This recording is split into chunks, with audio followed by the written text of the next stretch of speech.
Magandang hapon mga boss. Ayan, mga gutom na gutom yung ating mga kalapate.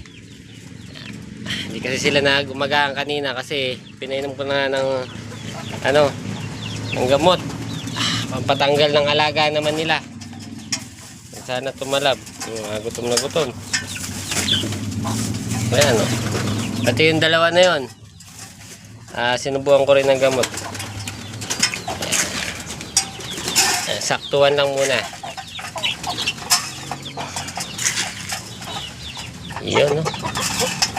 Hindi ko rin yung pinawalan para hindi sila mapagod. Tapos sinubukan ko ng gamot.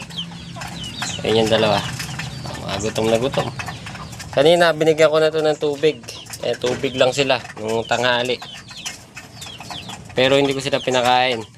Dalawa. Dumadayo. Baka sa isang linggo maging 3 na sila dito. Dadating na yung isang pinasuksukan natin sa Maynila, si Kuya Roy. Makakasama nila dun sa kabila. Bigyan natin ng pagkain dun sa kabila. At gutom na rin yung dalawa. Sana tumalab yung gamot na pinainom natin.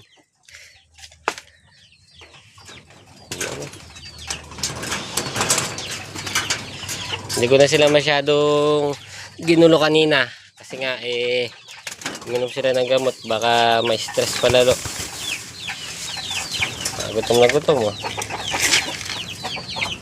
Yun. Saktuan lang muna. Hindi ko muna bibigay yung natural na kain nila. Saktong bitin. Ayan yung 4. Pa, yung mga magulang ni Poste, ba't kaya kakabigay ko lang dun oh. Nagwawala pa. Ayan, oh. Yung 2 pares na breeder ko hanggang ngayon hindi pa nangingitlog. Tumaba na ng tumaba.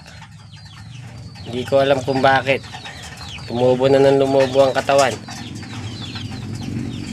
Ang gagawin ko ngayon, ko sila. Pagpapalitin ko sila ng kulungan. Mga tumalab. Ang mga dumi nila, puro berde. Doon din sa kabila, may dumumi ng berde. Hindi ko alam kung dumi yan o sumuka ba sila. Yung pinainom ko kasing gamot, kulay berde. Ayan yung kanilang mga... Hindi ko alam kung yan ay dumi. Hindi kasi ako mahilig magpurga. Kasi natatakot ako dati nung ako'y nagkakalapate. May pinurga akong kalapate. Yun, hindi ko pa kabisado magpurga.